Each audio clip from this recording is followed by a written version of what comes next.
Welcome to the Workplace Minute, powered by H3HR Advisors and sponsored by WorkHuman. Thanks for joining me for your quick briefing on what's important in the world of work. My name is Steve Boese. Today on the Workplace Minute, we examine how the decline in birth rates across most of the industrialized world is impacting economies today and what it might mean for the future. Let's break it down. Families in the U.S. and around the world are having fewer children as people make profoundly different decisions about their lives. Worldwide, the number of children born to the average family has dropped by more than half since the 1970s, according to the latest United Nations data. Economists say having fewer children is the norm for many families, especially in relatively prosperous countries like the U.S. The trend is leading to populations that are dramatically older and beginning to shrink in many of the world's biggest economies. Economists who study the trend say a rapidly aging and gradually shrinking population in the world's wealthiest countries could force sweeping changes in people's lives, causing many to work longer before retirement, making it harder for business owners to find employees, and destabilizing elder care and other health insurance programs. Already, women in the 15 countries that account for 75% of the global gross domestic product, including the U.S., are having too few children to maintain a stable population. Many of these nations have fallen into the very low category of total fertility rate, identified by the UN as a serious concern. And for the countries below 1.4 births per woman, there is a much faster population decline and a pronounced shift in the population age distribution to older ages, according to the United Nations. The rate of births per woman in the U.S. has dropped to 1.6 in 2024, and that's the lowest ever recorded. In China, Japan, Italy, and South Korea, deaths already outpace births, and demographers say more high-income countries would face population decline if not for high rates of immigration. The fear is that worker shortages, shrinking numbers of young consumers, and a growing wave of elderly retirees relying on pensions and healthcare systems could challenge basic assumptions about global capitalism. This trend is being heightened by the fact that people in the U.S. and many other countries are living longer.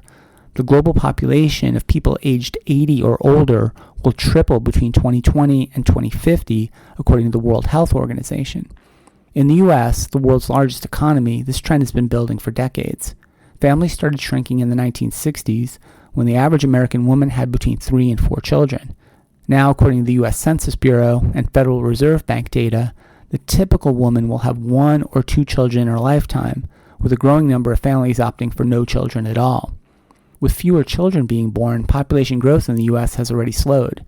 The population is expected to begin shrinking later this century, according to the U.S. Census Bureau. Americans are also significantly older, with the median age rising from 28.1 in 1970 to a record high last year of 39.1. HR and business leaders worry that recruiting young people will get harder nationwide as smaller families continue to transform the American population. Last year, the number of children in the U.S. declined slightly, while the number of seniors surged to 61 million. If this demographic earthquake were only reshaping the U.S. economy, researchers say it would already pose serious challenges. But rapid aging and population decline are hitting America's biggest trading partners far harder and much faster. This population shift is happening fastest and on the largest scale in China, the world's second biggest economy. According to research at the London School of Economics, China's working-age population will crash by 2050, losing more than 211 million workers. And experts believe that the time to prepare for these changes is now. Economists believe nations and companies that hope to remain stable and prosperous through this transition need to begin adapting.